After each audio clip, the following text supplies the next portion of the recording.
Pour la prochaine heure, vous écoutez Samedi de lire avec Amélie Boivin-Enfield. Bonjour tout le monde, bienvenue à l'émission Samedi de lire et cette semaine, j'ai le grand plaisir de recevoir une auteure aux multiples talents, l'auteure Edsa Pavensi. Bonjour Edsa, ça va bien? Bonjour, ça va très bien, très contente d'être ici en studio. Et j'aimerais beaucoup te faire découvrir à mes auditeurs, t'es réalisatrice, scénariste, également auteure.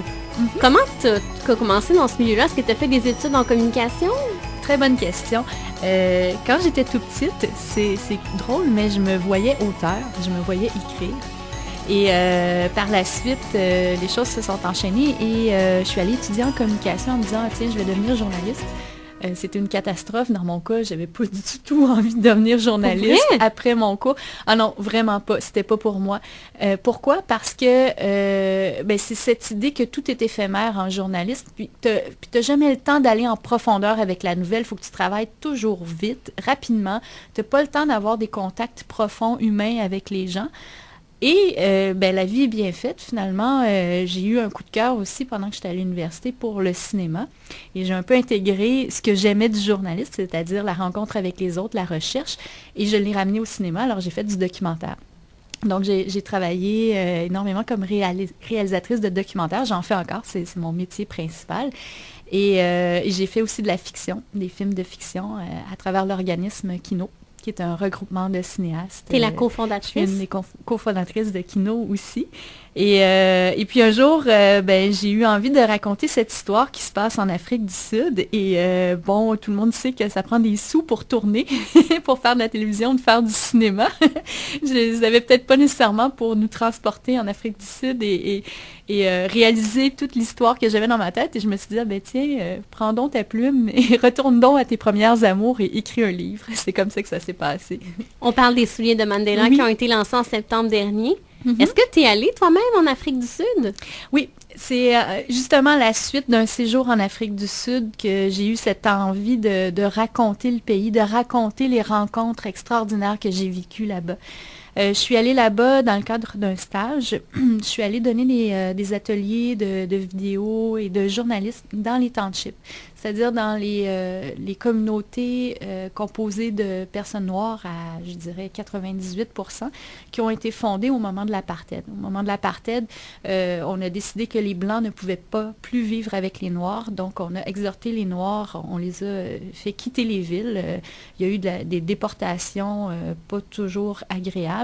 Et on a construit les townships pour ça. Donc, des townships, c'était des espèces de banlieues réservées uniquement aux Noirs pour que les villes soient réservées aux Blancs.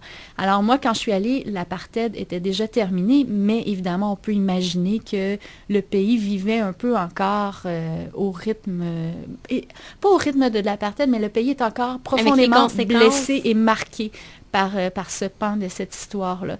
Et c'est dans ce cadre-là, dans ce contexte-là, que je me suis rendue là-bas, que j'ai plus travaillé avec les populations noires dans les townships. Et j'ai vu à quel point il y avait encore énormément de pauvreté, de gens qui n'arrivaient pas à se nourrir chaque jour, qui n'avaient pas accès à l'électricité, qui n'avaient pas toujours accès à l'eau courante. Et en travaillant sur place là-bas, je me suis rendu compte nécessairement qu'on n'était pas toujours conscients, nous, comme Occidentaux, dans notre petit confort ici, du sort qui était réservé à plein d'autres personnes partout à travers la planète. Et ça a fait surgir un tas de questions qui étaient encore en dedans de moi lorsque je suis revenue. J'avais besoin que ça sorte. J'avais besoin de raconter ça.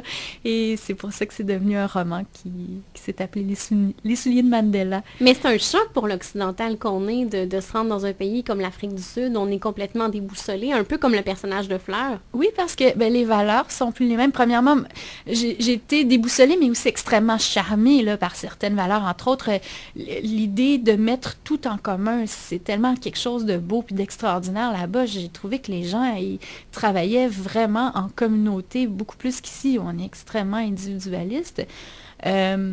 L'espèce d'idée aussi que la vie, là-bas, on la vit beaucoup dans le moment présent.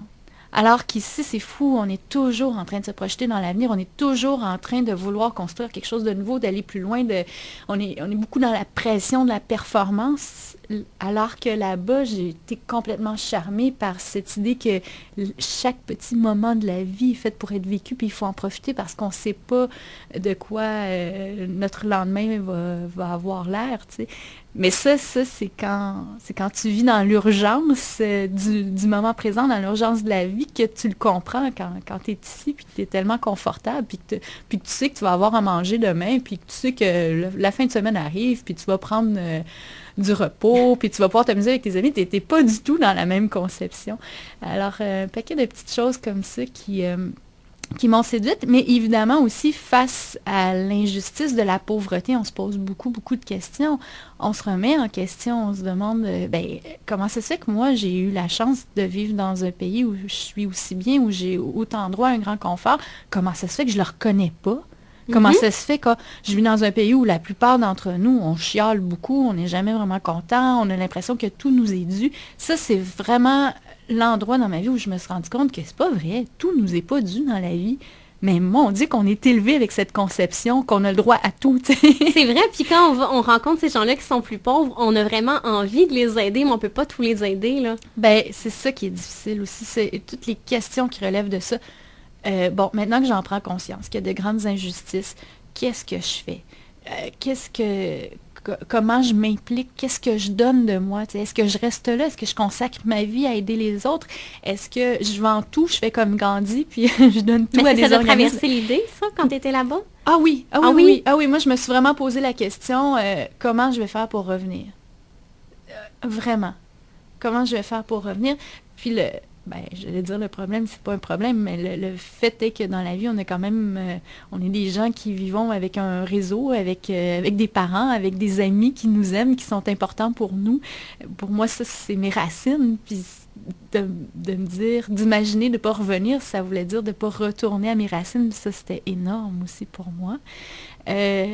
L'autre chose, c'est super niaiseux, mais il y a quelque chose qui est très, très important pour moi dans la vie, c'est la création, c'est d'être dans la création, c'est d'imaginer des histoires, de raconter des histoires. Pour moi, c'est de le faire avec une caméra, de le faire avec une plume, puis d'écrire un roman, ça revient à la même chose, ça vient chercher le même désir en moi de raconter des histoires. Puis c'est sûr que si je prenais la décision de rester là-bas, puis de consacrer ma vie à aider les autres, ça allait être tout un pan de mon... Qui allait être mis de côté, puis je pense que je n'étais pas tout à fait prête. Alors, ce que j'ai fait, c'est que j'ai mis un peu les deux. J'ai fait un deal avec moi-même. Ah oui? Je me suis dit, bon, ce que tu peux faire, c'est que toi, tu sais que tu as besoin de ça, tu as besoin d'être dans la création, tu as besoin de faire des films, tu as besoin de raconter des histoires. Ce que tu peux faire, c'est que tu peux te dire que les histoires que tu vas raconter, c'est des histoires qui vont ouvrir les gens sur ces horizons-là, tu vas raconter les histoires de gens qui sont là, qui ont décidé d'aider les autres, qui ont un grand humanisme en dedans d'eux, puis tu vas inspirer les gens. Fait que ça, c'est le deal que j'ai fait avec moi. Donc, de là aussi, cette idée de raconter cette histoire dans le but d'inspirer les gens, dans le but de leur faire voir cette réalité-là. Et c'est en quelle année tu es allée en Afrique du Sud? Ça fait longtemps déjà, en fait, c'était en 2001. OK. Oui, pourquoi ça a pris autant de temps avant que j'écrive un roman? Non, mais après, par la suite, il y a plusieurs années, tu as fait aussi À ciel ouvert, où tu faisais des portraits de gens qui ont été victimes du génocide. Oui. En fait, est-ce que c'est un peu ton voyage en Afrique qui a influencé ça aussi?